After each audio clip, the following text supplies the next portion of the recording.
Hello and welcome to today's Manhattan Town meeting of the LaRouche organization for Saturday, April 3rd.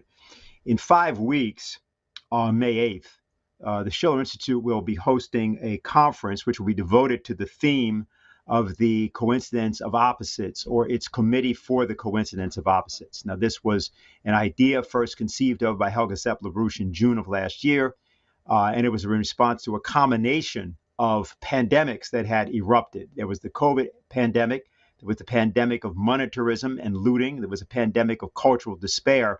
The concept was that what would have to happen is that those persons that had believed themselves to be right about various ideological or other positions would have to suddenly discover that perhaps their axioms were completely wrong. Perhaps what they would needed to do was to find a higher form of collaboration and dialogue with other people. Not as some sort of general liberal, I like you, you like me, but rather that there was an actual set of reality-based challenges that had to be faced in a world which was unprepared to do so. Moral indifferentism has now collided with reality in the form of the global COVID pandemic. And there's a serious question as to whether or not the transatlantic world at least has lost the moral fitness to survive. Of course, we are today on the eve of the Christian Easter and also the final day of Passover. And many people are involved in one way or the other, observances which are of a religious persuasion. What we're going to do today is start with a portion of a speech given on December 10th of 1988 by Lyndon LaRouche at the founding of what he called the Food for Peace Conference. We chose this section of this speech at this time because the issue of the famine that is also sweeping the world, threatening over 1/3 of a billion people immediately, when combined with the COVID pandemic and the other challenges that face the human race, means that we have to give up the world of geopolitics and the world of smart guy dominance, win-lose policies in favor of something new, something different. The idea of using what's called agape, or the idea of love, as an actual premise and principle of foreign policy and domestic policy. And so Lyndon LaRouche had some things to say. It's a bit in the form of a sermon, actually, at the conclusion of his speech on that occasion, December 10th, 1988.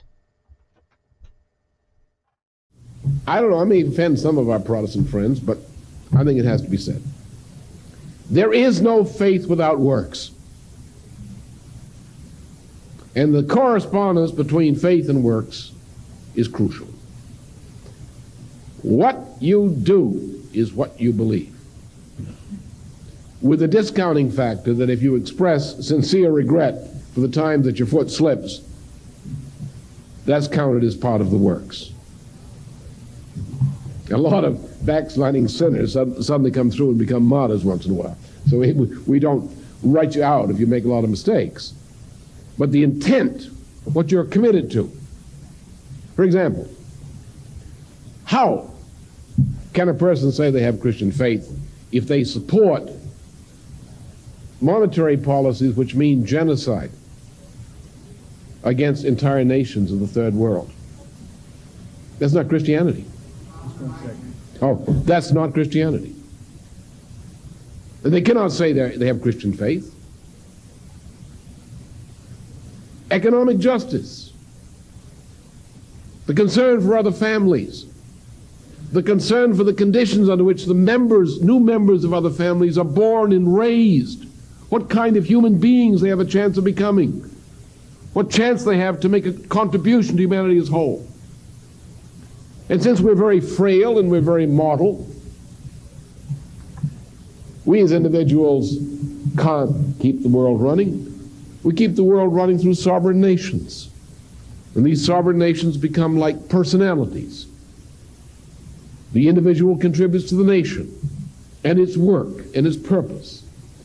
The nation as a kind of personality of greater durability works with other nations, similarly sovereign, to bring about a condition on this planet corresponding to a common purpose. Now, in this matter, the way in which we organize around the food for peace question will determine whether or not we succeed. Let me be very brutally frank about this, as I am on many occasions. I've been involved in a significant degree in fighting the agricultural issue in this country and abroad for about 12 years. And I tell you that in general, except for a handful of farmers in this country, among farmers they behave like a bunch of idiots. When you would tell farmers how they ought to organize, they say, no, we're going to just organize farmers, and we farmers, as farmers, will work out tactics for solving our problems. Now, where are those farmers today? Where are those farm organizations which had this great, all-so-wise policy?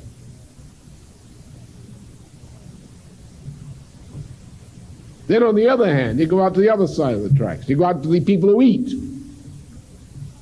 And you say to the people that eat, well, look, if the farmers are not able to produce, what's going to happen to your diet? And they say, oh, I don't depend on farmers, I buy my food at the supermarket. And that is literally the case. I'm not exaggerating. That's not hyperbole. I've had this thrown in my face so many times by the so-called consumerists. See, the society is divided into two kinds of people, according to late President Johnson: producers and consumerists. And we have to protect the consumerists against the producers. Matter of fact, we've succeeded. Only about less than 10% of the total population of the United States is in any way productive. Guess why we have inflation? Guess why we're poor? Someone said we had too much agriculture, too much industry, too much infrastructure, all the things which are productive. So we stopped doing productive things. We turned ourselves into an international scrap heap, a junkyard, a wasteland, an agro-industrial wasteland. And you can see it flying over this country on a clear day. Agriculture, we used to see it flying over the same territory. Look at it today. Go to the areas. Look at what about Southworks in Chicago? Right? What happened to that? What happened to the other industries? Where's the tax revenue base of the cities? What are we doing with our suburban sprawl? We're not housing more people. We're moving people out of slums into places with 30-year mortgage and a 10-year life expectancy. When these gypsum shacks fall down, $250,000, $300,000 shacks made of junk won't last 10 years. If a heavy man leans against one of these row shacks, oh, kitten, come on, it's going to come down. Imagine if you had elephants with this thing. Gale force wind to take the whole thing out in the Atlantic.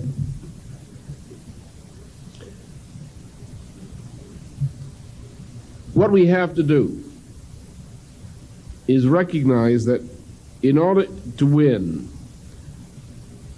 we can't count people in numbers alone. You have to count the combat potential of people for what China calls people's war, in which there are often no front lines, except everything is a front line. You have to build the spiritual strength of people. Now, we're not forming a church. There are, in my opinion, too many of them already. Not too many varieties of them.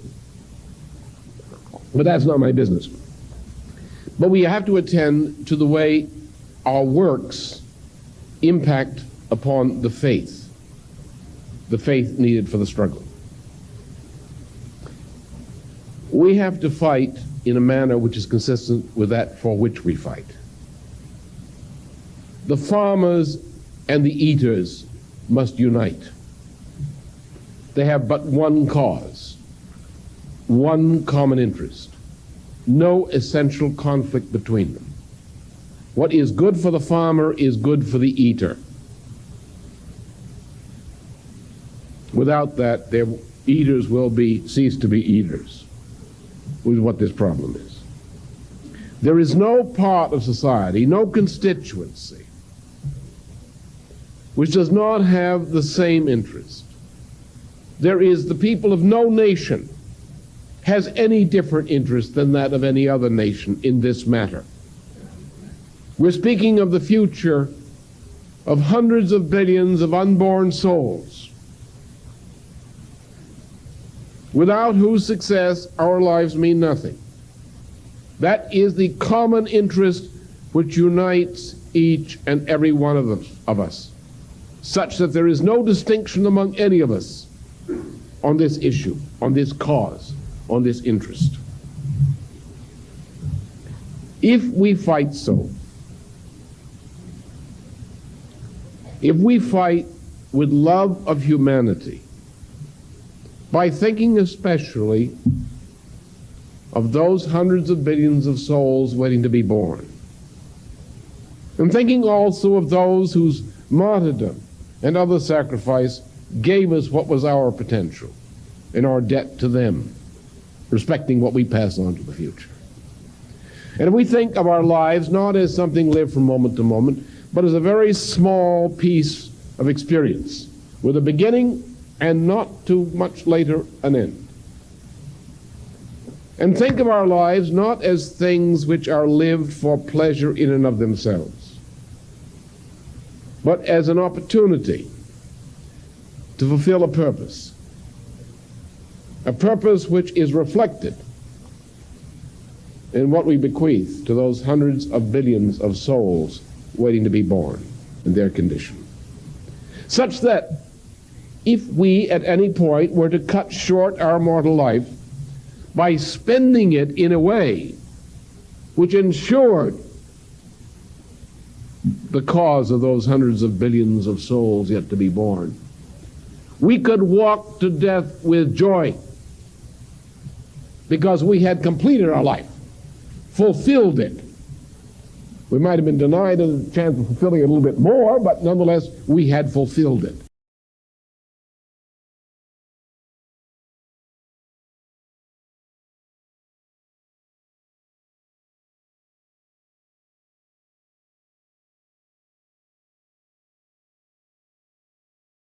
The quality of agape, the quality of charity, the quality of sacred life, of love, which unites us as individuals with the hundreds of billions of unborn souls for whose love we can give our lives, and who we can walk smiling with joy, knowing that in a sense they love us too, even though they're yet to be born. It gives us a sense of the true importance of our lives, the true joy of being a living human being. And we must work with one another in the sense of that attitude toward humanity, historical humanity, humanity which, as a great family, which owes to its past generations and the present owes to its future generations. The love uniting that family is, in the matter of works, the practical expression of faith, from which faith, the strength to fight and win this war, derives. If we can do so, I am certain we shall win. I'm better than most at understanding the laws of nature, natural law generally, and understanding such recondite concepts as absolute time and things of that sort. And I can understand perhaps more readily than most how faith expressed in this way, in a practical way, is assured of success. We are each little, we are each individual. But if we know we're united to this effect, then we know that what each of us as an individual does in this united way will be caused to prosper. Thus, in this terrible moment of humanity, when civilization as we've known it for hundreds of years threatens to be removed from us in the coming 2 to 10 years or so, we have the risk of losing civilization. But we also have the possibility of a heroic solution to this crisis, of becoming generations which in our time, faced with the cup of Gethsemane, accepted it and thus perpetuated in the imitation of Christ the cause of the salvation of future souls. So this is the principle of the Committee for the Coincidence of Opposites. We want to organize our apparent opposites among nations, groups, and cultures by identifying not only common goals, but universal goals, goals that are verifiably in the interest of the universe as a whole.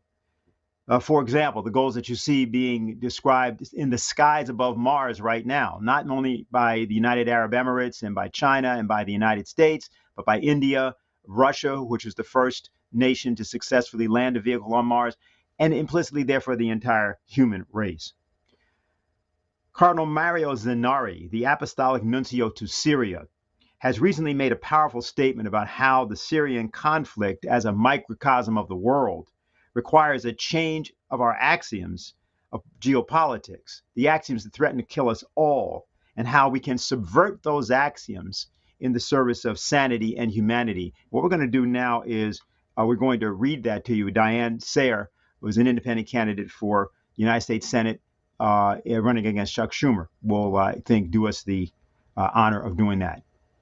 Thank you, Dennis. Before I read what he said, I just wanted to read a little bit from an interview he gave separately to give people a sense of what he's describing. And he says, this is no longer the Syria I knew when I arrived there 12 years ago as Apostolic Nuncio. Today, going out into the streets of Damascus, I see long queues of people in front of bakeries, patiently waiting for their turn to buy bread at prices subsidized by the state. Often it is the only food they can afford. There are scenes that have never been seen before, not even during the hardest years of war. And to think that Syria is part of the so-called Fertile Crescent, Upper Mesopotamia, with plains as far as the eye can see, stretching for about 500 kilometers between the Euphrates and Tigris rivers. A carpet of gold during the month of May when the crops are golden. You can also see long queues of cars in front of petrol stations, and it's difficult to find diesel fuel for heating houses. Although in the eastern part of the country, the border with Iraq, there are oil wells that would be enough for almost a complete supply. Of course, the U.S. is occupying that region and taking the oil and also taking the wheat. Now, there are 500,000 dead in the last 10 years. 5.5 million Syrians have fled as refugees into neighboring countries. 6 million Syrians are internally displaced. And he says that there are 1 million migrants who are missing, tens of thousands of Christians, children, and others who are missing. So here is his statement.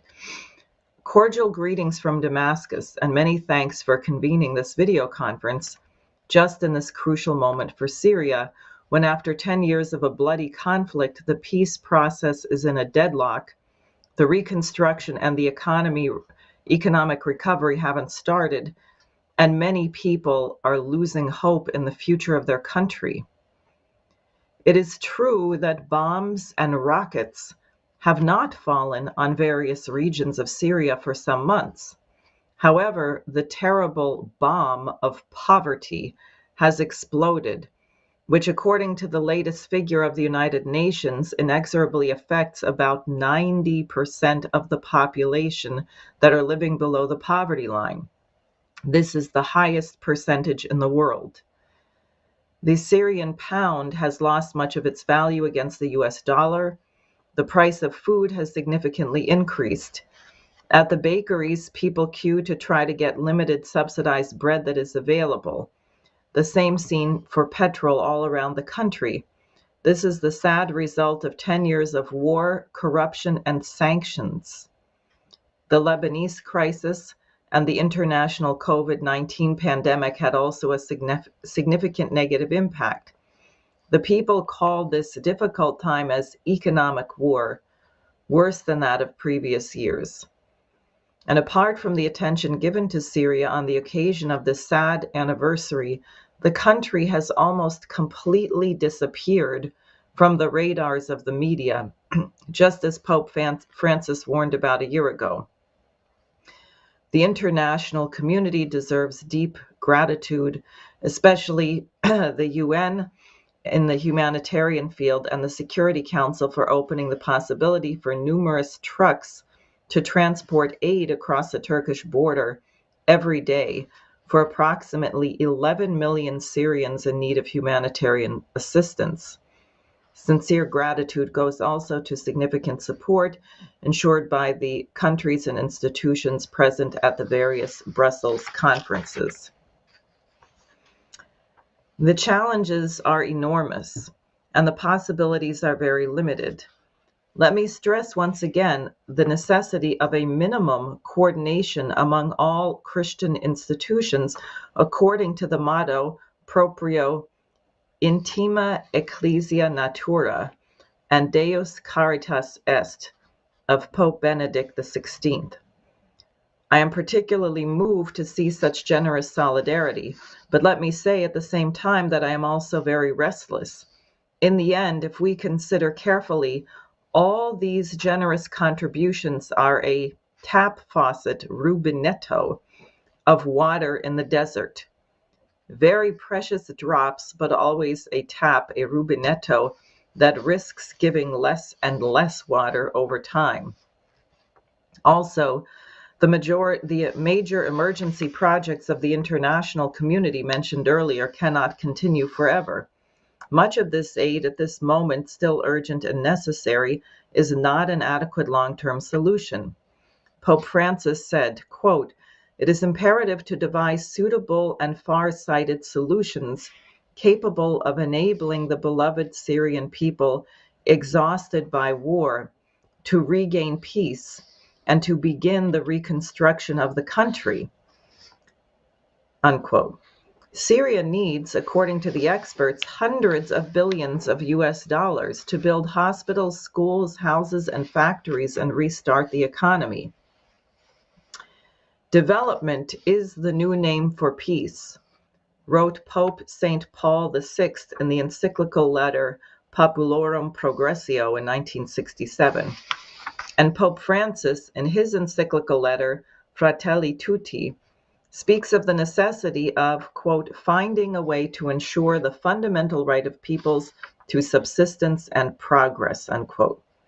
And in another passage in the same document, he writes, quote, "A real and lasting peace will only be possible on the basis of a global ethic of solidarity and cooperation. The story of the Good Samaritan is constantly being repeated. Social and political inertia is turning many parts of the world into a desolate byway, leaving numbers of the marginalized stranded on the roadside," unquote, writes Pope Francis in this encyclical letter. Peace will not come to Syria without reconstruction and without economic recovery. How long will Syrians have to wait? Time is running out. Many of them have lost hope. Urgent and radical solutions are needed. As an Italian saying goes, the bull must be taken by the horns, not by the tail. How can we unlock and open these huge pipelines, or better, a river of aid now before it's too late? What obstacle is preventing the turning of the key that will open these pipelines? First of all, or at the same time, the present political deadlock between the parties in the conflict must be overcome with the help of a constructive international diplomacy on Syria as rightly points out the Special Envoy of the United Nations for Syria, Geir Pedersen. Allow me to quote some of his wording on the occasion of the 10th anniversary of the starting of the conflict. Quote, "At the same time must be overcome the you first syndrome that has dominated much of the diplomacy around Syria for the last decade. Demands are on all sides, but little movement on any side." Unquote. This dynamic has to change. Oh, this is still from him. What is needed is mutual and reciprocal steps, step by step, from the Syrian government and opposition and key international players. Unquote. And Cardinal Zanari concludes, while the peace process is in this moment in a complete deadlock, the poverty, on the contrary, is moving forward fast. That's the statement. Okay, well, thanks, Diane. And we'll take this up in the questions and answers section that comes after Harley Schlanger is going to speak to us. Then you can ask questions at LaRoucheorganization.org, I think it is. Right? We'll put it up on the screen so people can actually see where it is. That's LaRoucheorganization.com. Good thing we put it up. Yeah, so we just want to say that there's been a change in our organizing that we've noticed in recent days. Notice that people are willing to engage in a deeper way, intellectually, emotionally, and politically. Harley's work to build the platform of discourse throughout the United States in various of the radio shows, blogs, and other things he's been doing is helping to rally people to a kind of voluntary assembly to deliberate about these matters. And this is as available to them as is the internet. So he's here to give us a briefing about what's really going on and what has to be done about it. Harley? Well, thank you, Dennis, and hello, everyone. As you can see from the letter that Diane read, we're facing a whole series of crises. The one in Syria is acute. There's a similar situation in Yemen, and there are war threats to break out all over the world.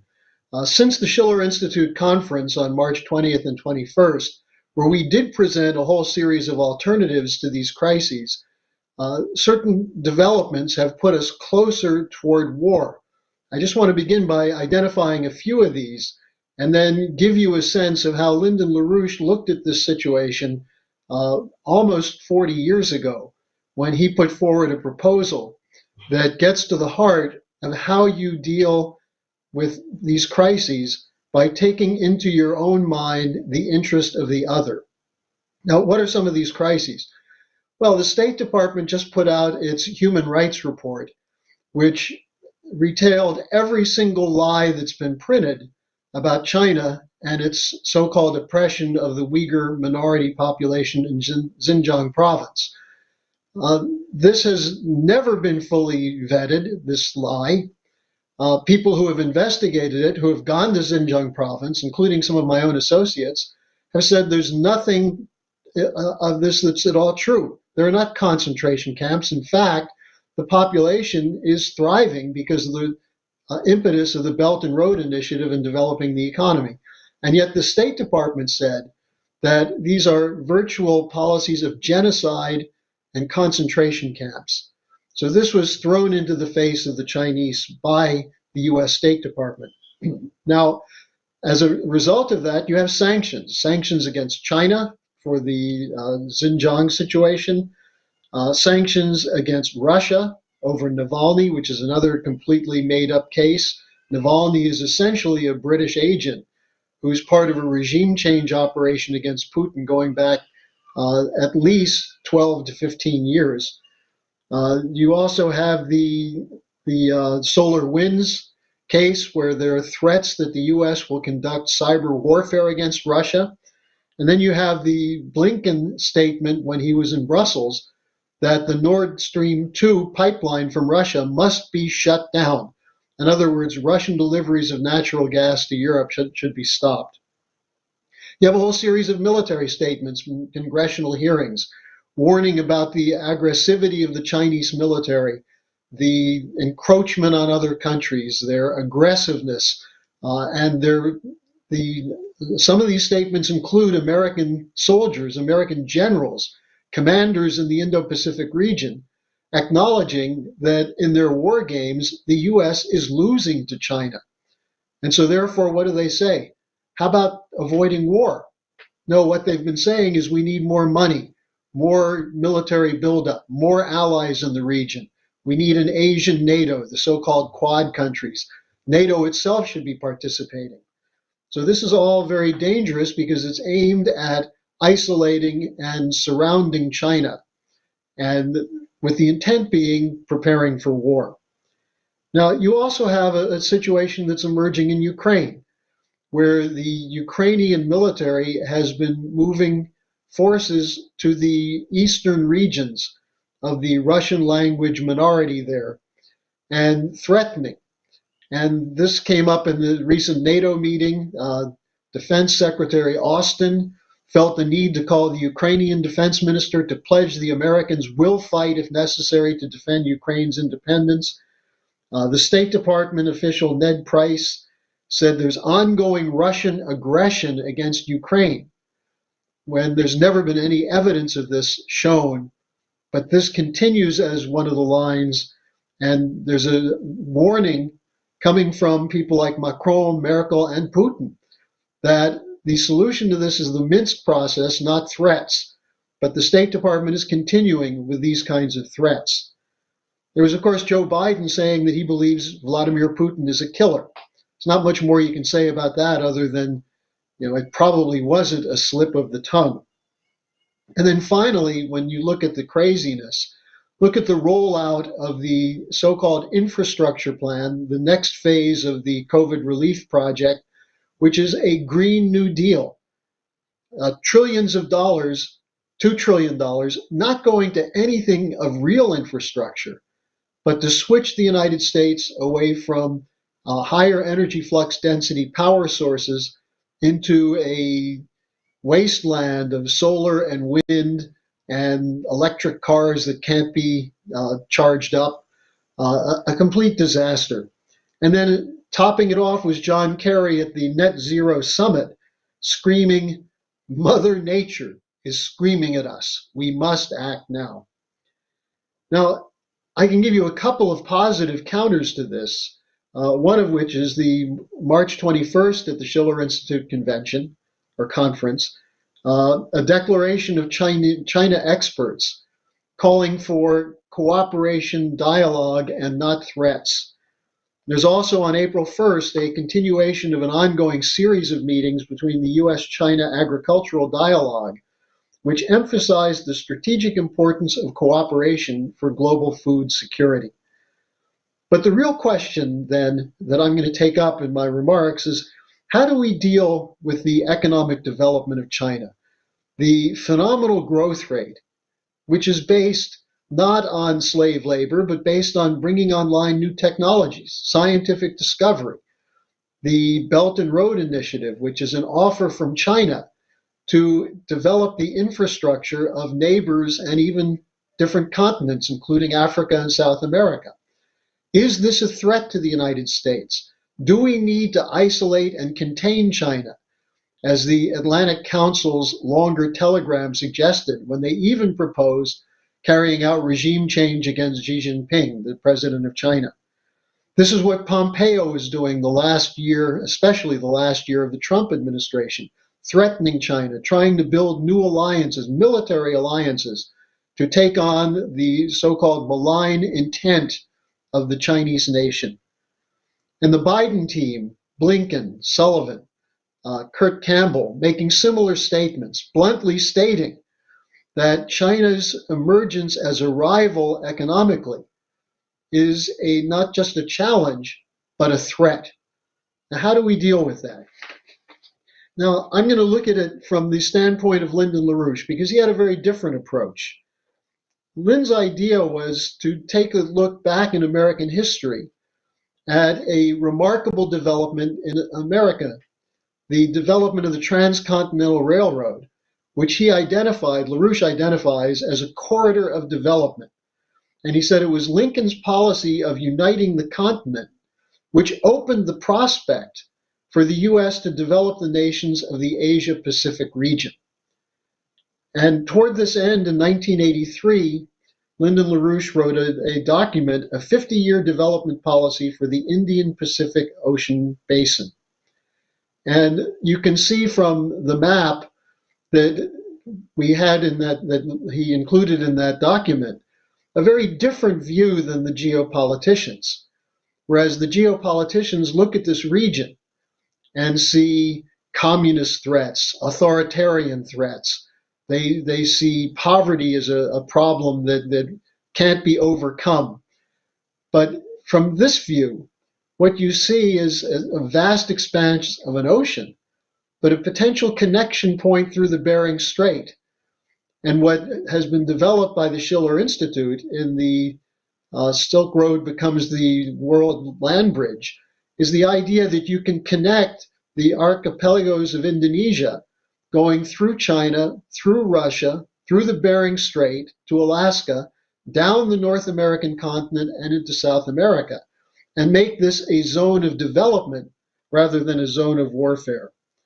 Now, for success with this, what LaRouche said is that the advanced nations in this region, the United States, Japan, Canada, South Korea, China, Australia, and New Zealand, must act to develop the productive powers of the populations of the poorer nations and to increase their per capita purchasing power that will enable them to become legitimate partners. Free trade will not do that. It hasn't done it. It's not intended to do it. So the question then that's proposed by Lyndon LaRouche is, what will allow that to occur?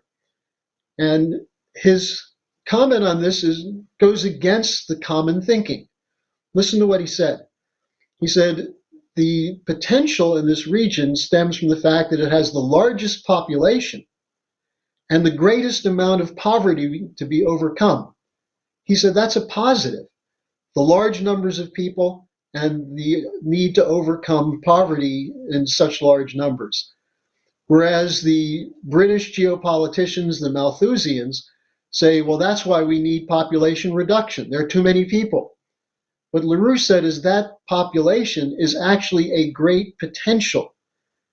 And therefore, this region has the greatest potential for growth and can serve as a locomotive for the whole world. Now, to realize this, he went back to the US Constitution, and he said, you have to begin with the concept of the general welfare. And this is what he wrote. And this is on the question of Lincoln's idea of opening up the Asia-Pacific region to the United States through the development of the Transcontinental Railroad, what some people call manifest destiny. Not manifest destiny as an American first imperial idea, but here's LaRouche's approach to it. Our manifest destiny lies in classical Greek civilization, its unique contribution to global civilization. It lies in the role of Christianity, especially the apostles like John and Paul, in taking this Greek classical legacy and using this as the tool of Christianity to improve the condition of mankind, as the Renaissance did later. He continued, we need to develop the nation state, the idea that a national government has no moral authority except as it is founded on an absolute commitment to promote and defend the general welfare of its people, including their posterity. That was something he said during the 2000 presidential campaign. And then he reflected back on what Lincoln did. Now, if you look at the United States when Lincoln came into office, it was days away from a civil war. The Civil War was brutal. There was an effort to use the Civil War by the British to divide the United States. Open letters passed from Foreign Minister Palmerston to Queen Victoria saying the election of Lincoln now makes it possible to break apart the United States. What Lincoln did instead was come up with a strategy for unifying the whole country, which required a war. The war required resources. It required an economic policy. And what Lincoln did was make the Transcontinental Railroad a major part of his science and economic driver to unify the country after the war. In other words, fight the war with a higher purpose of winning the peace. Now, in 1862, the Congress passed legislation chartering and pledging grants of land and subsidies to finance construction of the first transcontinental railroad. That is, the government was behind it. There was private money involved, but the government guaranteed it and offered subsidies. This couldn't happen today. Neoliberals would not allow it. That's called unfair subsidy, unfair competition. But that's the American system. Lincoln went back to Hamilton with a policy of developing the nation based precisely on directed credit into real physical goods production. What LaRouche said is that for Lincoln and today, a competent rail policy is a science driver. For Lincoln, it was a science driver for the US economy. It created whole new industries that didn't exist in 1861. The development of the steam engine, steel, machine tool products, and so on.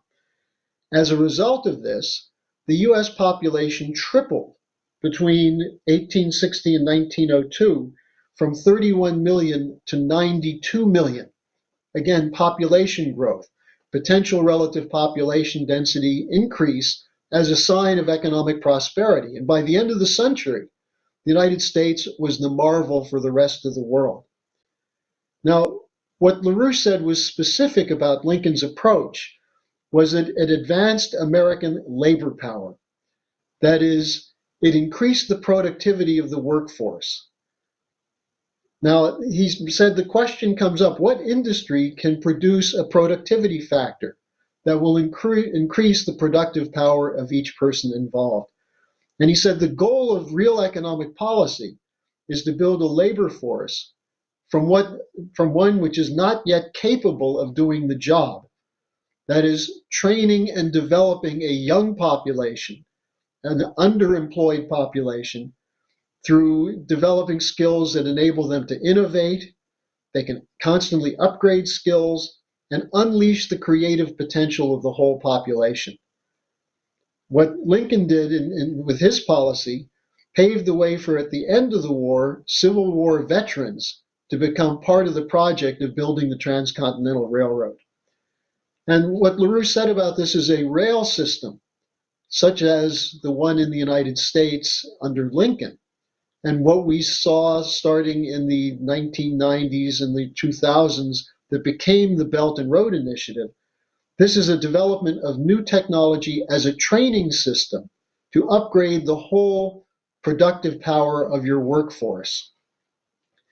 Now, you're talking about freight, you're talking about populations, you're talking about transportation centers, you're talking about transmission of goods. But it's more than that. The whole is a bigger package than just the transportation. What you're doing, LaRouche wrote, is building up a whole territory. And you're integrating that territory within the nation. And if you think about the Transcontinental Railroad, the new cities that were built in the West that were inaccessible or almost inaccessible before the Civil War, long patches of nothing, not even roads. You had to go by horse, or you could go around South America by boat. But much of that territory was inaccessible. Once the Transcontinental Railroad system was developed, new cities sprang up, cities that included agriculture. One of the things Lincoln did was an agricultural extension program at the state land-grant universities to bring advances in scientific agricultural techniques to make it available to the whole farm population. Now, if you look at the city building question in the U.S. Transcontinental Railroad, this was one part of Lincoln's American system approach. That is, his economic nationalist approach, which started from the idea of building the nation, but building it in concert with other countries, as in his relations with Juarez and Mexico, and also his ambassadors that were sent to Russia and China, who were part of an American system opportunity offered to these other countries. Now, what was his policy in the United States, the so-called economic nationalism of Lincoln? Tariffs, a rejection of free trade. In 1861, they passed the Morrill Tariff, which was particularly on imported steel. Without this tariff, we never would have had a rail system developed in the United States. And this was important for the development not only of the steam engine, but a number of other technologies, including in construction of cities and urban infrastructure that was part of this tariff policy. But the tariff policy was also designed to undermine the British free trade policy, which was trying to keep the United States from developing as a national productive economy. And secondly, national banking, going back to the Hamilton policy, not the Federal Reserve that we know today and that some people mistakenly believe is a national bank, but a Hamiltonian credit institution. And because he was fighting all the time, Lincoln was, with the bankers of Wall Street, who were really the bankers of London, including the Rothschilds, people like August Belmont and others, Lincoln came up with a policy of the greenback policy to finance not simply the war, because you needed these new technologies to fight and win the war, but to win the peace, as he did with the Transcontinental Railroad afterwards. So the idea of Lincoln, as Lyndon LaRouche talks about, was to use the credit and the resources of the nation to bring about progress. Progress in net terms for the entire population, but also individually, for families, for communities, for industries, for agricultural centers. This is the general welfare. And to do this would enable the United States to win the fight against our biggest enemy, the British Empire and its system. The purpose of the American system was not to make people rich, but to build a nation based on progress and the benefit of the whole nation. Those people who think that the American system is about Wall Street and speculation and who can hit it big are missing the point. Lincoln and the Founding Fathers did not intend to turn this nation into a casino economy, but as an example of what government can do to develop the population for the good of all mankind. Now, I'm going to finish this with a quote from a colleague, my good friend, the late Phil Rubenstein, who was an expert on Lincoln and who took Lyndon LaRouche's advice to dig into Lincoln in all his writings and all his works. And Phil did this. And he wrote about Lincoln's view of how a nation must act to increase the creative power of the individual, that this was the source of productivity gains. And here's what Phil, actually this was an interview that I did with Phil in 2009 on Lincoln's 200th birthday. Phil said, Lincoln viewed the economy as the basis for developing the creative powers of the population through the use of the creative powers of the individual human being, and having a nation which can then act on those creative discoveries. He continued, in a profound sense, the nation is the caretaker of the souls of its citizens. It carries the discoveries, the actions, the contributions of the individual into the future as the development of the nation. But this means that a certain idea of the creative powers of the human individual is what a society and wealth and an economy are all about. This goes back to what you heard from Lyndon LaRouche at the Food for Peace conference at the beginning, that it's a moral principle, the development of the creative powers of the population. It's not about individual assertion of how brilliant one can be. It's about how a nation conducts its policy with the future in mind.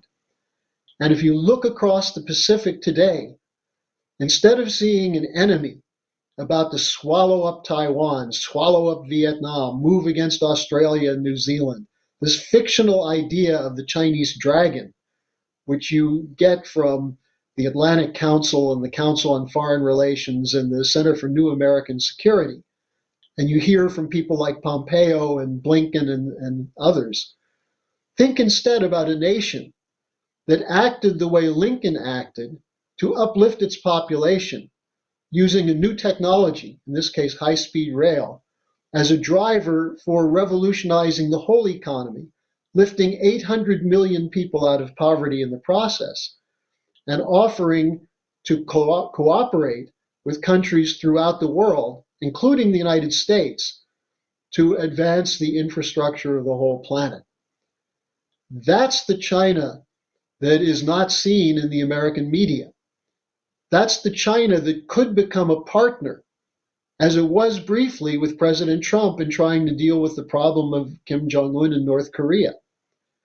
And the important thing to think about in this is that the solution that is proposed with this idea of corridors of development is not simply an economic question, but a cultural question, a way in which people can learn more about other nations and can embrace the desires and the aspirations of other nations, of other peoples, and come to understand them through the culture, through the language. Instead, what do we see? People like Marco Rubio and Ted Cruz conducting a literal jihad against the teaching of Chinese language in American universities by the Confucius Institutes. So I think if we go back to this idea that Lyndon LaRouche had, and that was expressed by Phil Rubenstein, that a nation is the caretaker of the souls of its citizens, and that implies a moral responsibility for the leaders of a country to think about advancing the productive powers of its labor force as the primary concern, and to do that in cooperation with other nations. That's how we solve the problems that otherwise are leading us into a depression and a war. Okay, thanks, Harley. I think what we're going to do first is go back to Diane, who may have comments both on what you had to say, but also may have a comment about the statement that she read. And then following that, we'll start with our questions. So, Diane? Great, thank you. I really like that quote about the question of the souls of the citizens, because it gets at something which I think is very urgent and is often missed or not thought of when people think of, quote unquote, the American system or American economics or the America First, which is, are you safeguarding the souls of your population if you cause them to be complicit in genocide? If you tell your population that there is nothing that you can do and our country will do nothing to act in the face either of the starvation of millions of people in Syria or Yemen, or in the face of the situation of thousands of unaccompanied children coming across the southern border of the United States. And we are in this situation precisely because, in a certain sense, in the last 60 years, the United States has failed to actually uphold the purpose for which our nation was created, which is something that Lyndon LaRouche was very, very clear about. That is, namely, in the Declaration of Independence, it states that all men are created equal. All men are created equal.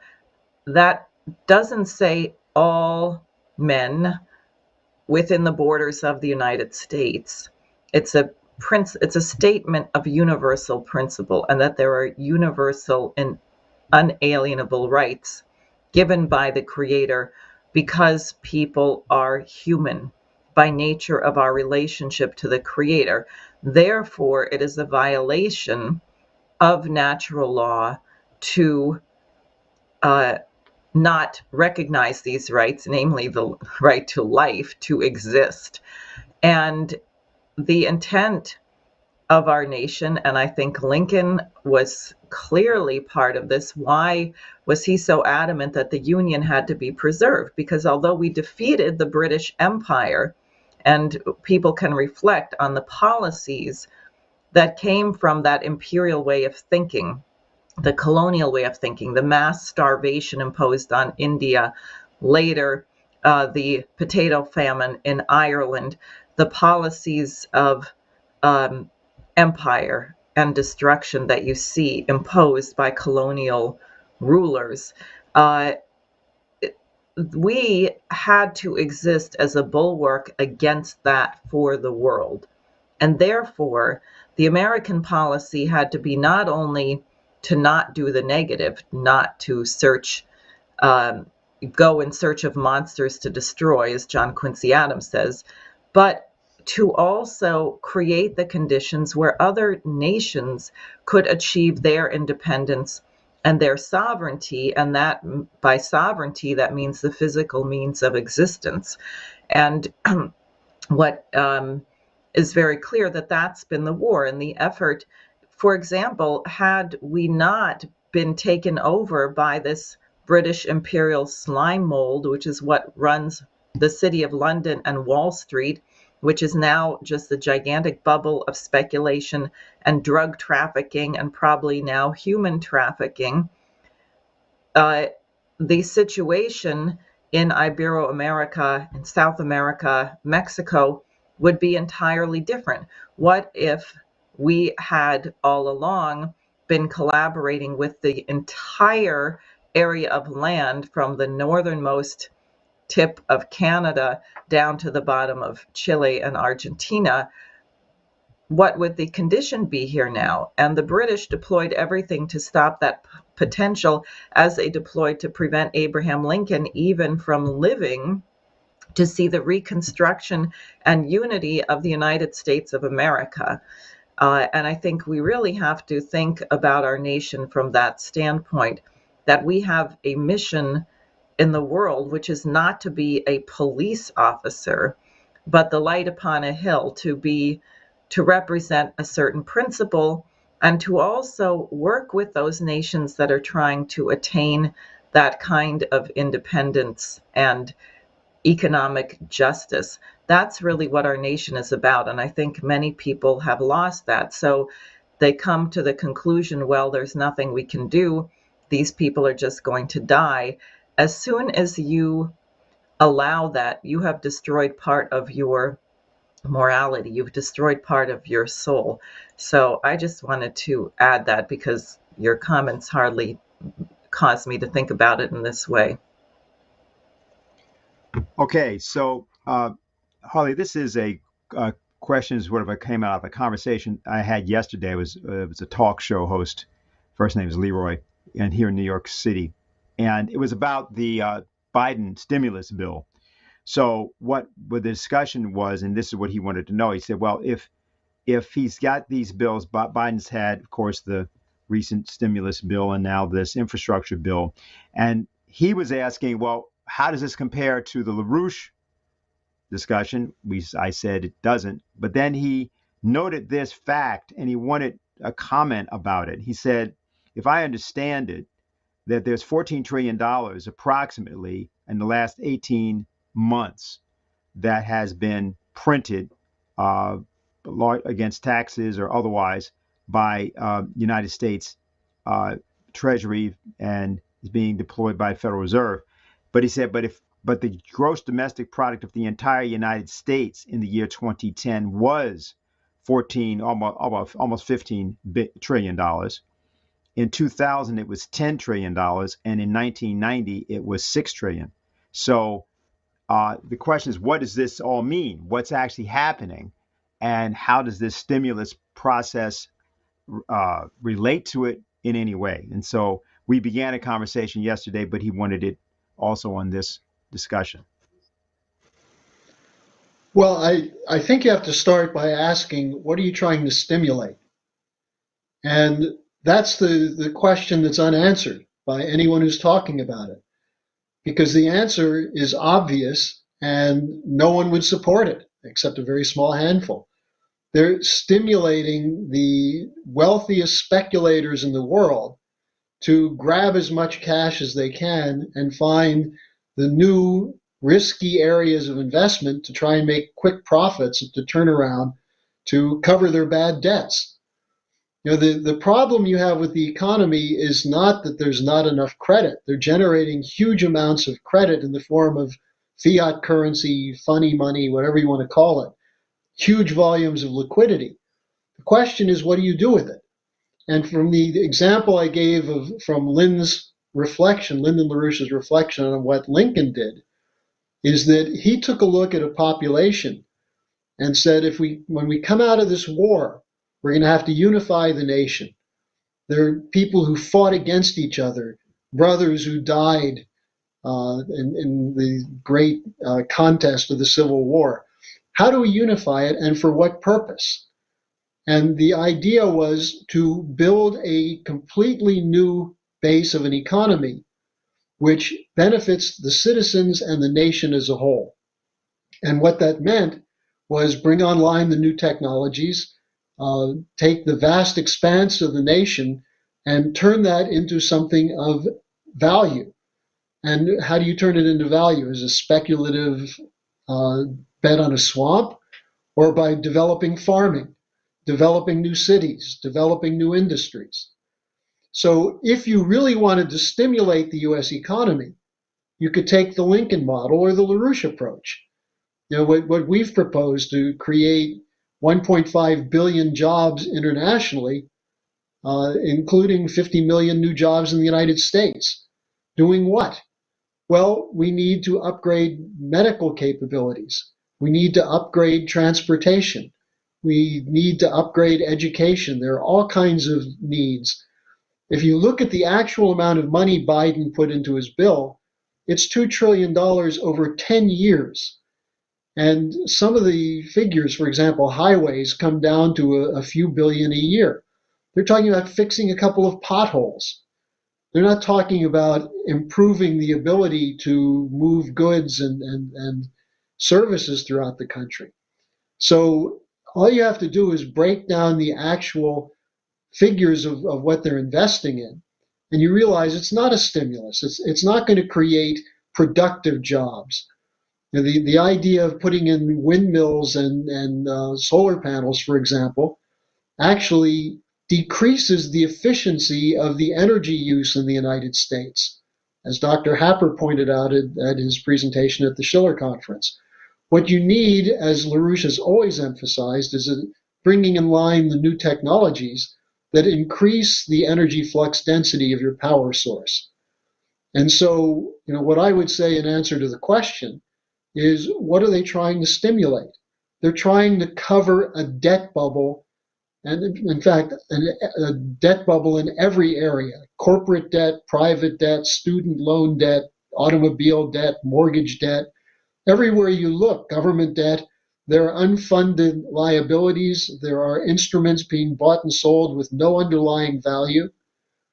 And the idea that you're going to put a little bit of extra money in circulation from the Federal Reserve or the Treasury that will then bring in the equity funds and other private funds into a new speculative bubble, that's going to benefit anybody? No, that's going to benefit 1% or less of the speculators in the country. So a stimulus has to start with looking at what kind of industries and technologies will actually employ a larger number of people who presently are unemployable. And that's the way LaRouche looked at it, and that's how he said Lincoln looked at it when he developed the idea of the Transcontinental Railroad. Okay. Diane, any questions? Yeah, one just came in here, and I'm just trying to get it up again. Okay. The question from Greg is, how do you measure the value of human life? Monetarists like Chuck Schumer or Donald Trump believe, like most people, that you can assign a monetary value to human life, a monetary cost. Thus, a poor person becomes a cost to society while contributing little in monetary profit for society. So these inhumans tell us that we are to reduce the cost by reducing the number of people. They say to protect people's bank accounts and 401ks, they have to reduce the costs of people for society, eliminate the so-called useless eaters. But as the triage policies in COVID show us, it could be you that is triaged. Would you comment? Well, of course, that's right. I mean, what you have to do is look at, as we always talk about, what's the source of this idea? You know, there's actually, I mean, LaRouche didn't hold back on defining this outlook as satanic. a hatred of human beings, the idea that there are too many people. Well, who's going to look in the eyes of a baby and say, oh, this is one too many? Who's going to look into the eyes of an elderly grandparent, a beloved grandparent, and say, Granny, you've lived long enough, we're pulling the plug?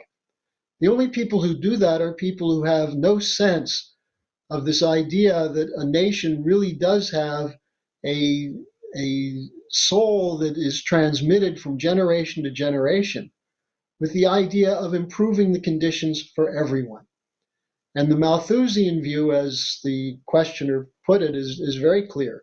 There are too many people fighting for scarce resources, and we have to deal with that by getting rid of some of them, or lots of them. In the case of some of them who say the carrying capacity of the world is 1 billion people. You can always ask, well, aren't you one of the too many? Why don't you go? But that's really not the point. The point is it's the outlook toward people. And Dennis started by reminding us that this is the time of Easter tomorrow, Passover. This is a moment to reflect on the mission of Jesus Christ. And what was his mission? It was to bring to the least of us the sense of their human dignity, the dignity of their soul as human beings.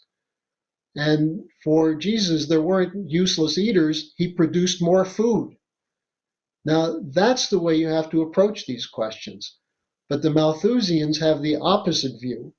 And that's why LaRouche always said that ultimately, if you look at Hobbes or Locke or the modern Malthusians, that they're the Meadows and Forest or the Club of Rome, the oligarchy, the Davos billionaires, they're essentially, they hate people. They don't see the creative potential in anyone other than their own billionaire buddies. And this is an evil that we have to deal with as a nation. Diane, are you going to answer, or you should? I would like to say something because something just came across my desk, so to speak, on my friend Chuck Schumer, who has said now, quote, the Senate will act on marijuana legalization with or without Biden. This is a perfect example of what the questioner is talking about, because what are the alleged reasons for legalizing marijuana? Oh, well, there's minorities are disproportionately arrested for it, so therefore I guess everyone should do it. We should make sure that minorities and women get to make money on it by having dispensaries in their areas. Schumer claims that all of the disasters which people warned about happening in the 14 states that legalized it before New York, which became the 15th, really didn't happen. I don't know where he got that figure, since there's massive increases of children at emergency rooms and car accidents and fatalities related to being under the influence of marijuana and the health effects. And frankly, they don't even get the net gain. But supposing they did, what's the actual source of wealth? If we don't make scientific discoveries which are able to be absorbed in a society which is interested in sustaining a growing population at a higher standard of living, then you're done. You have the end of civilization. The source of that is human creativity. It's the human mind. So if you're going to encourage people to destroy their minds, then you are destroying the economy in the name of making some kind of short-term profit. So I think this move by Schumer and his pal in New Jersey, Cory Booker, who's been one of the big proponents of legalizing marijuana across the whole country, it just really underscores the point that the questioner is asking.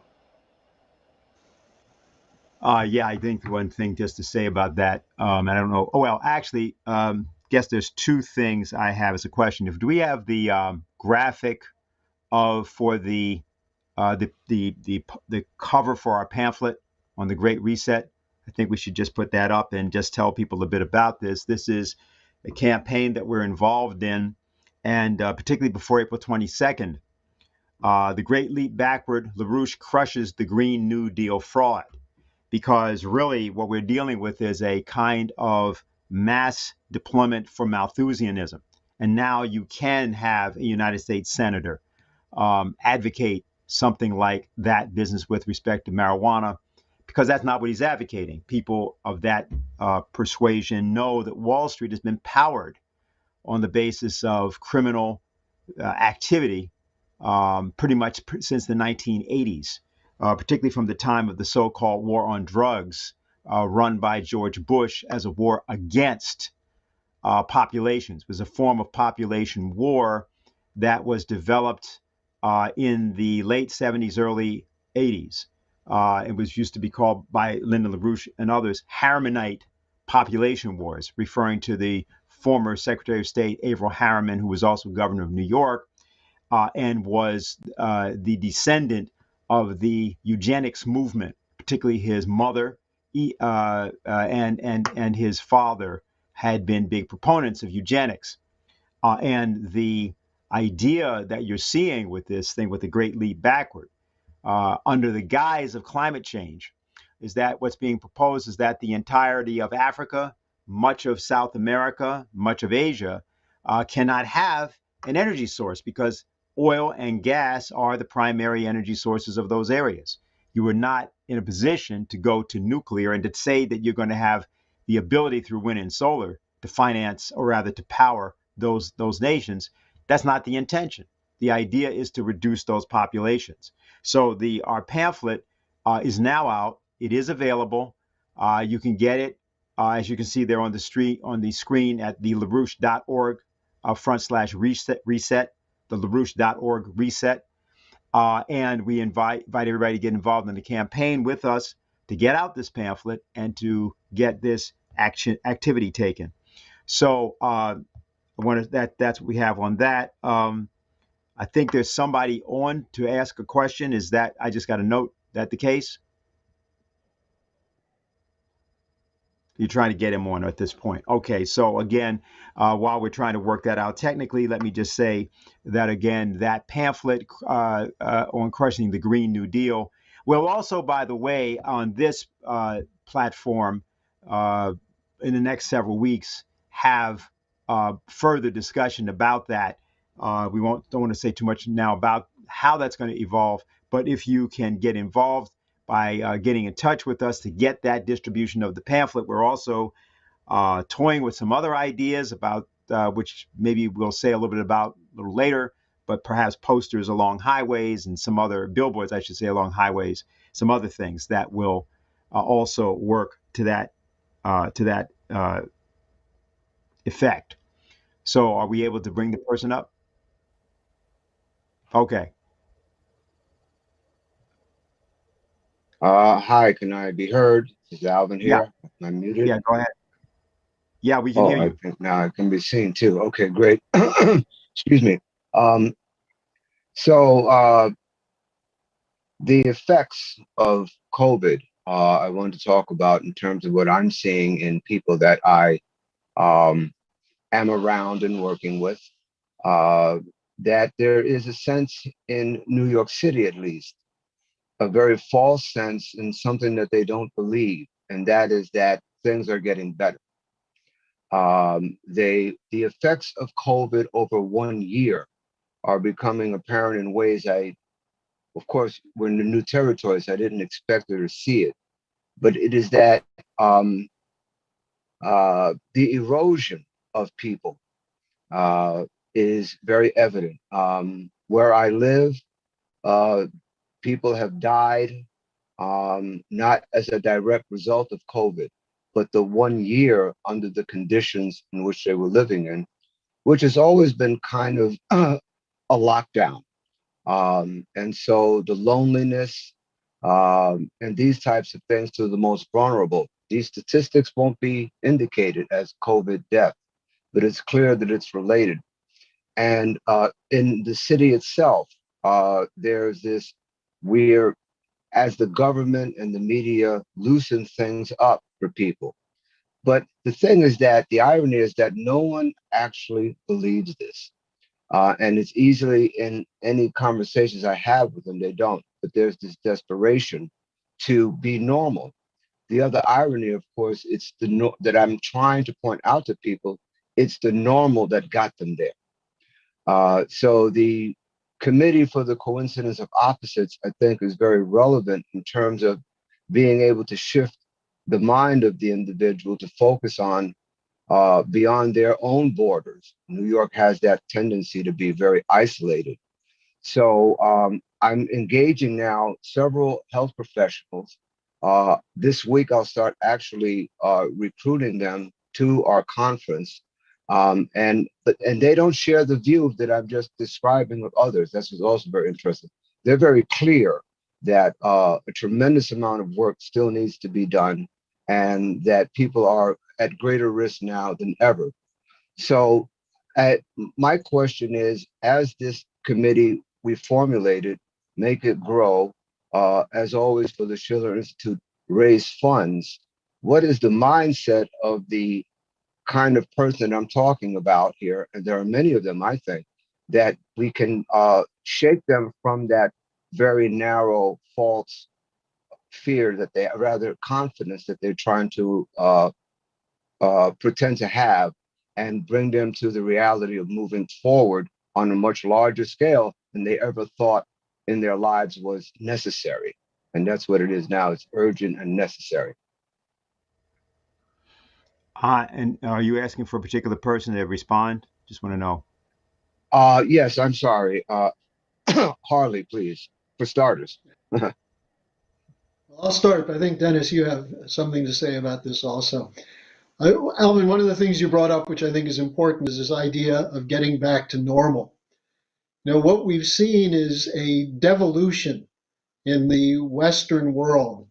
And by devolution, I mean a systemic collapse, a collapse of morality primarily, but also of thinking, of concern with the existence and lives of others, a deliberate effort to create for people the sense that you have to find your own entertainment, do your own thing.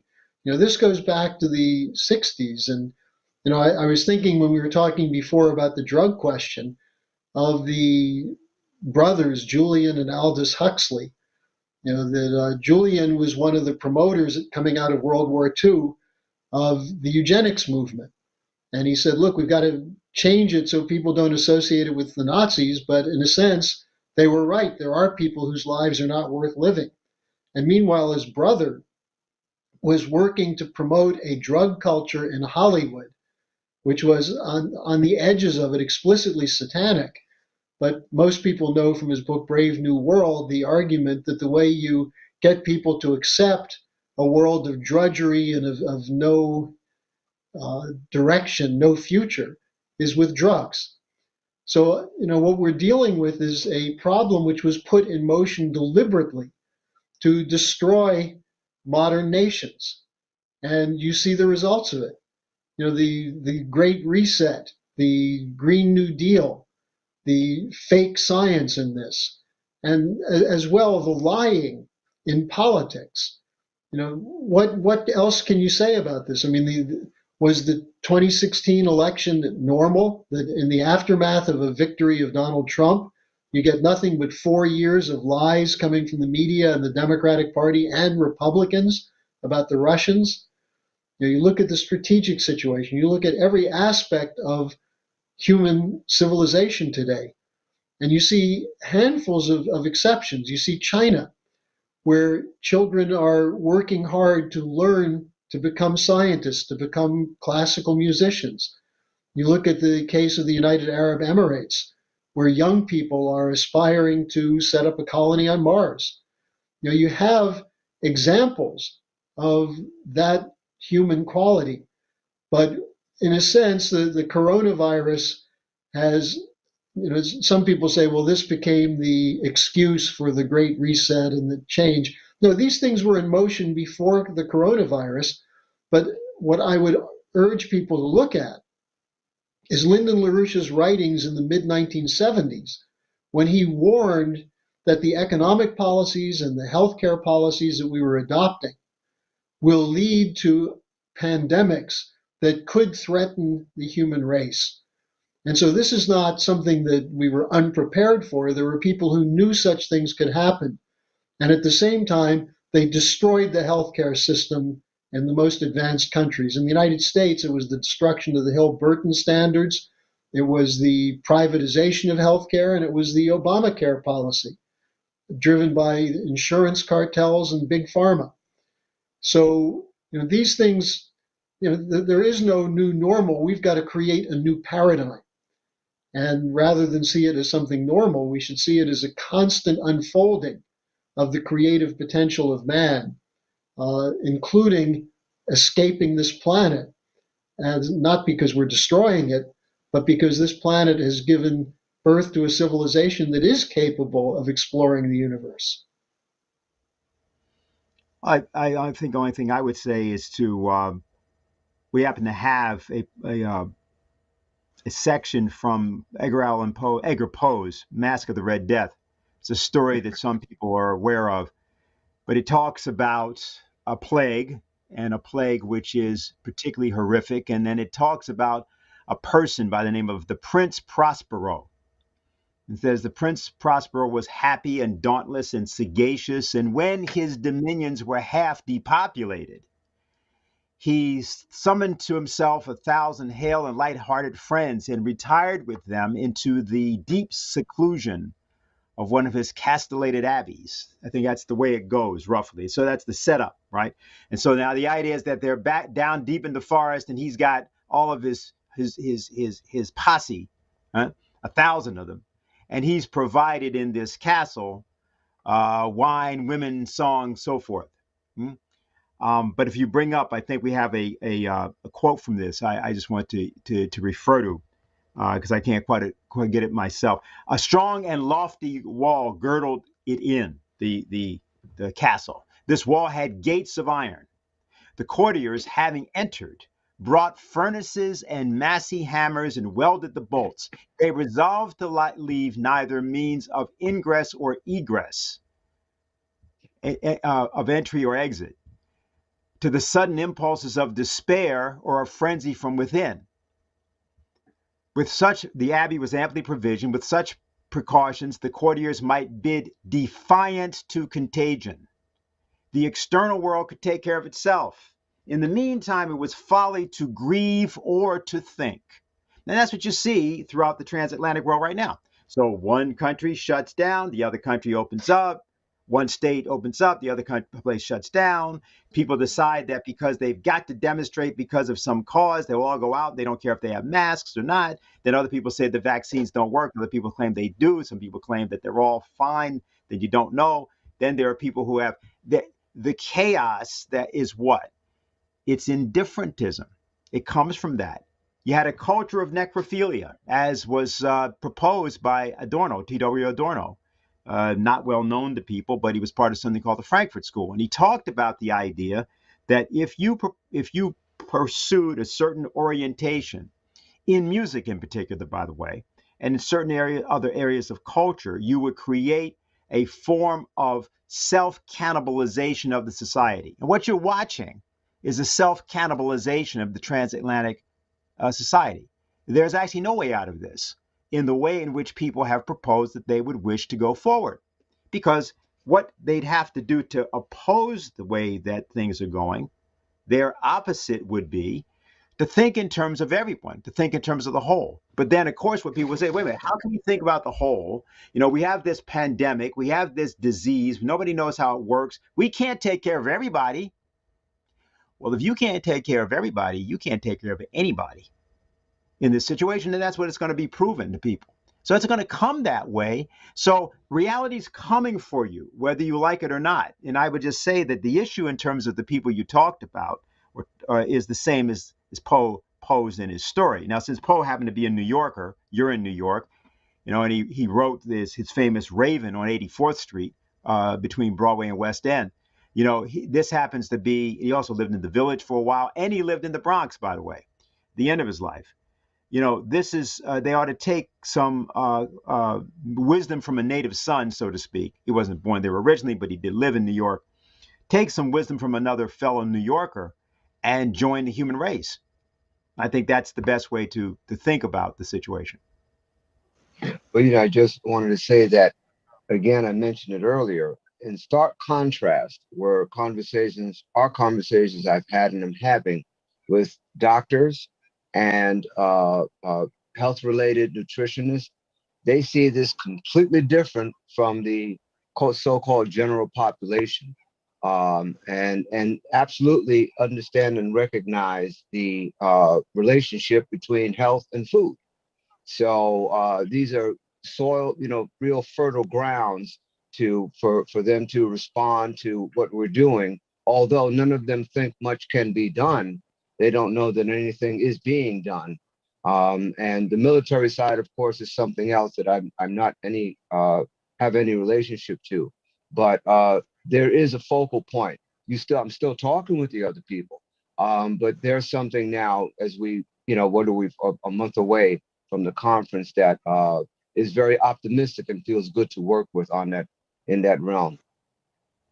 Well, Diane, you may have something to add here on all of this. Well, yeah, I think you really got at it in differentism. I was going to say the problem is that we think like losers. You get a pandemic, and instead of taking the approach they took in China, where they say, we're going to wipe this out. If a 103-year-old person with dementia gets COVID, we are going to save their life. Here, we said, well, it's kind of a toss-up. I mean, we have to have our freedom. Well, you can't do this. And really, if a 103-year-old person with dementia dies, that's not that big a loss because we took this total half-baked approach, which is demoralizing. You go back to what Harley said earlier about caring for the soul. If you're not allowed to act to prevent something horrible from happening to people you love or yourself, that creates a horrible demoralization. And this is not the way Americans normally think. This is not an American way of thinking, which is to say, oh, well, there's nothing you can do about it. We're just going to. No. Had we taken an approach as the Chinese did to say this thing should be stopped, it shouldn't be allowed to spread anywhere, we're going to take emergency measures. The closest thing to that kind of approach was what President Trump did with the warp speed on the vaccine. But you can't do that only with a vaccine. You have to have what Helga LaRouche is saying, which is a platform of healthcare, which is really a platform of infrastructure, because obviously if you don't have water, you don't have electricity, and you don't have adequate nutrition, then the vaccines or the advanced treatments that doctors have been discovering, which seem to be rather effective, no one's ever going to get to the hospital, or there won't be a hospital. So I think the whole thing has to change. And in effect, people were very badly affected by the lack of decision at the top, the lack of this American revolutionary approach to say, no, we don't think it's acceptable that thousands of people die of this, and we're going to figure out a way to actually defeat it. Okay. Very good. That answer your question, I hope? Plenty. Thank you all. Okay. Very good. I don't think I have any other questions, Diane, but I do have something that I think you and Harley should respond to. Dave, do you have, there's a final passage to um, a writing by Lyndon LaRouche called The Science of the Human Mind. And I think we have it there. And I thought we should use this as a kind of departure point. Do you have that, Dave? I can read it if you don't have it. It begins, you don't have that. Well, I can read it. It's fine. And it goes like this. This is Lynn. It's a document, and here's a passage. From the vantage point of Plato, St. Augustine, Dante, Cusa, and so forth, mental health has always expressed itself as a political movement, a republican philosophical movement which is political in its implications of its practice, a movement such as the Academy at Athens, or the design for a network of academies outlined by Leibniz. Mental health in the means by which it is produced as a cultural standard of reference by society or by groups within society are one and the same thing. A passive, politically passive state of mental health cannot by definition exist. Mental health is good, and good must define itself by combat against evil. Mental health is, like scientific discovery, always polemical in character. In the final sentence, he says, truth exists only in the form of polemics against evil and falsehood. Now, we've talked about the idea that the organization is a system of conferences, and we've talked about the idea of academies. And of course, once we tried to create that ourselves in our organization in Leesburg, Virginia. But I wondered if you might each have some response to hearing Lynn's emphatic idea at the end there about the nature of truth. It exists only in the form of polemics against evil and falsehood. So, Harley, I'll start by saying, there's a Yiddish proverb, truth never dies, but it often lives a terrible life, a miserable life. Now, what is it that enables truth to come out? People who are truthful, people who won't tolerate sophistry or falsehood. And I think, going back to what Alvin was saying, one of the things, and also the way you introduced the whole thing about what I've discovered from the recent interventions I've done through blogs and radio interviews, that we went through a period of time in the 2020 election where there was a staged operation against the American people. And it included what was done with the vote on November 3rd, but it was included in the way the whole campaign was run. Now, here we were in a situation where we had a series of existential crises, the pandemic, the financial collapse, the war danger, the continuing of the endless wars that President Trump said he would stop, but was unable to do so because of both the power of the military-industrial complex and the failure to put together an administration that would fight. So we saw an opportunity that was there to defeat the so-called deep state or military-industrial complex that was lost. And how did people react to it? Well, you had coming in from the top another operation saying, oh, trust the plan, don't worry, it's all going to work out. There are good guys out there who are going to win this for us, and study who the bad guys are and cheer on the good guys, but don't worry, it's in the bag. The election was a sting operation run by President Trump, is what some people were saying. And so what you had is a lot of confusion, delusion, illusion, false hopes. And when it all crashed after the inauguration of Biden, and now we see that Biden is exactly what we thought he would be. He's a continuation. It's not even Joe Biden. It's a continuity of the networks in the so-called deep state, the permanent bureaucracy, the media, the education system, everything we've been talking about.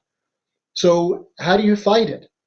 Well, you have to realize, that Lynn once told the story about a guy who fell into a cesspool, and he was standing there saying, boy, something really stinks here. And someone else comes up and says, that's because you're in a cesspool. And he says, oh, I didn't know that. Once you realize you're in the cesspool, get out, clean yourself up, and find out what you need to do to change the dynamic. The potential is there. There are many, many people who are starting to come out of the bubble they were in around the election. And of course, the whole Trump presidency, we were in a kind of a bubble where we were fighting, on the one hand, the complete fraud of the Russiagate and Ukrainegate stories, but we didn't see the outcome that we expected, namely that the criminals, such as the Obama team, the Brennan, Clapper, Comey, and others, they came out of it scot-free. No punishment, no problem. So people are demoralized. Well, look, we've still got to win this fight. And it can be won, as we've been pointing out. The Great Reset is no done deal. The Green New Deal is being opposed by all sorts of people, including on the level of state and local governments, the electricity utility institute, the Edison Electric Institute. There's all kinds of opposition. Russia and China aren't going to go along with it. Whole sections of the developing sector will reject it. So we can win this fight. The key is know what the fight really is, who's pushing it, what their intention is, and what their vulnerabilities are. And that's what we're doing with our conferences, bringing people from all over the world who have experienced this collapse in different ways, in different venues, but all of whom want to solve it. And I think this is why it's such a powerful conference that we just had 2 weeks ago, because people saw that all over the world are other people who are not giving in, including in some of the worst hit countries such as Syria and Yemen. So, I would say to people, don't allow yourself the luxury of feeling sorry for yourself. Our nation has collapsed, but we have the basis in our Constitution and our history of solving the problem. But we have to be the solution. Don't look for some cavalry riding over the horizon. Okay, thanks a lot, Harley. Diane? Well, I would say, and also for Easter as well, that if people think they don't know how to solve this, don't be afraid to love humanity.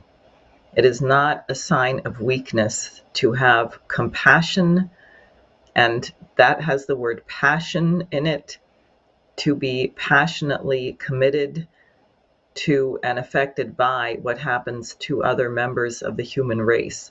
Because I think if you allow yourself to go there, you will find that necessity drives you to figure out the solutions to the present crisis.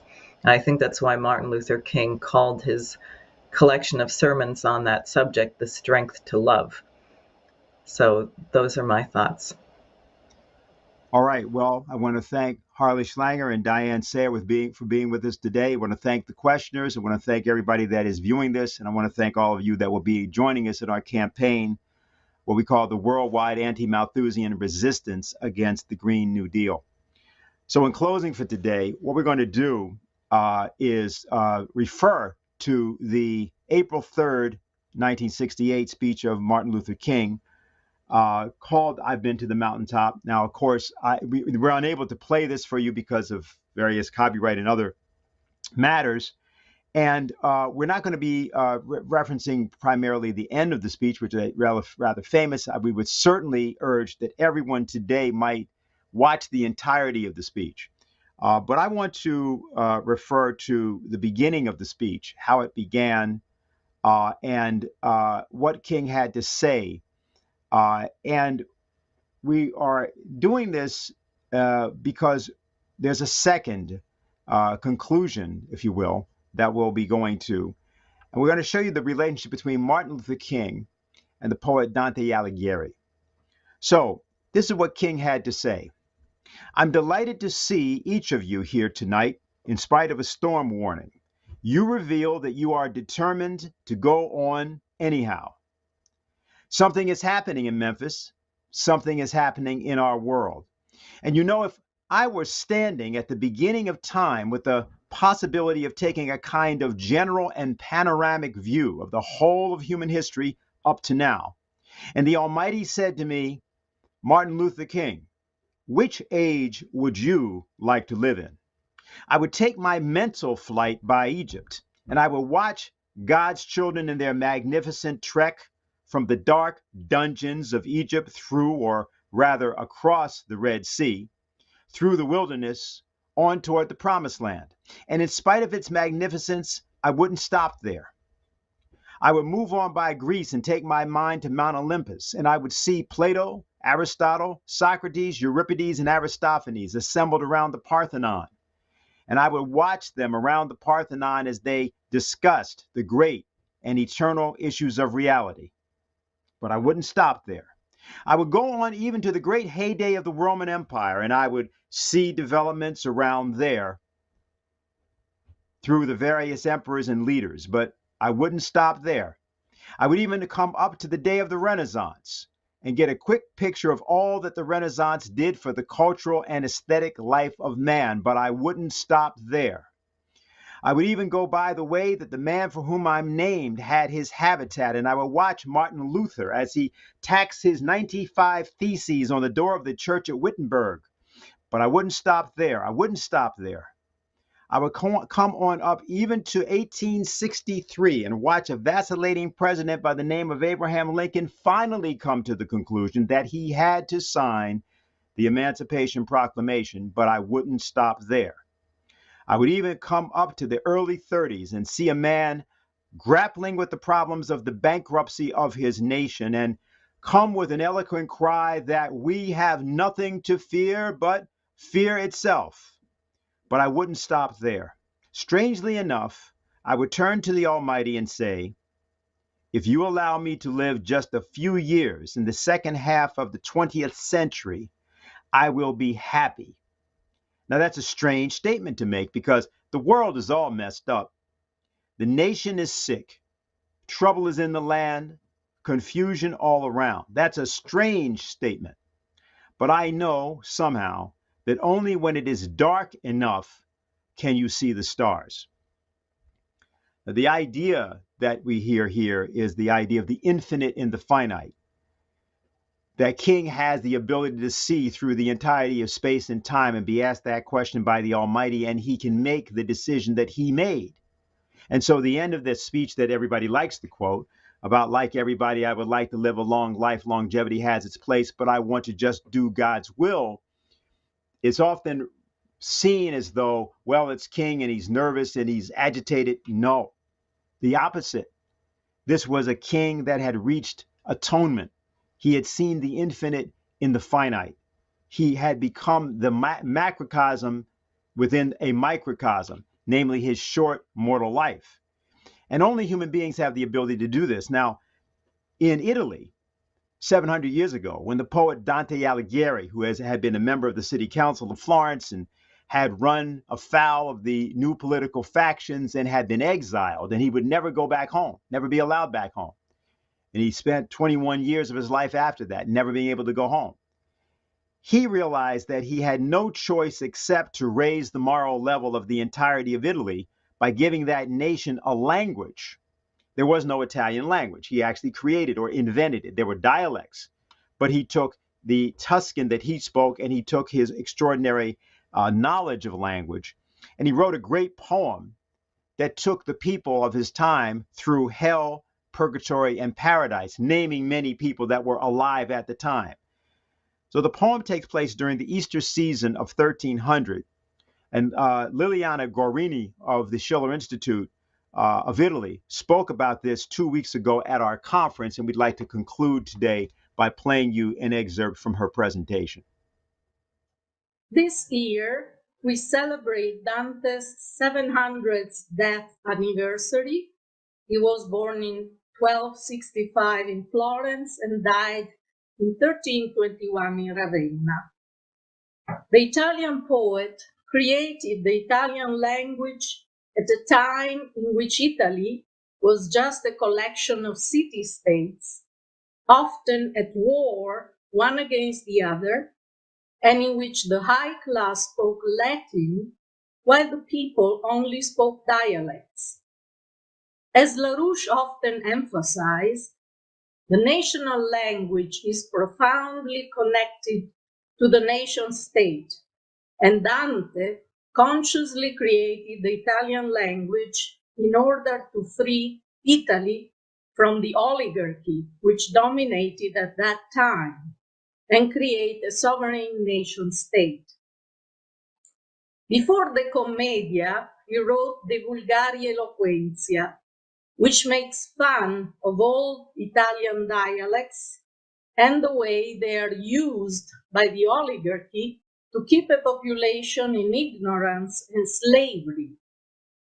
With his De Monarchia, he outlined a project to have a nation state based on common good, and he called on Emperor Arrigo VII, Henry VII of Germany, to free Italy from city-states and wars.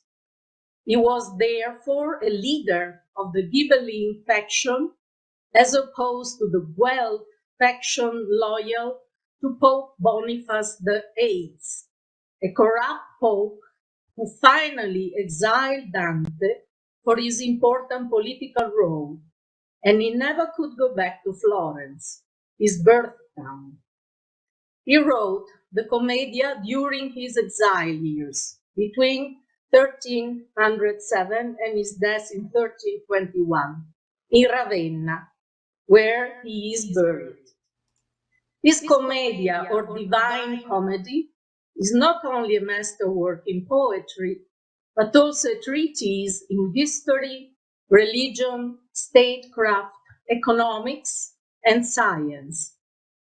As Boccaccio reported in his Vita di Dante, Dante's Life, after it was published, it immediately became very popular among the population, which used to read it, recite it, and discuss it in churches or in the piazza, something which still to this day was kept as a tradition by a number of classical actors, such as Vittorio Gassman or Roberto Benigni, with their Lectura Dantis, recitation and explanation of Dante's Commedia.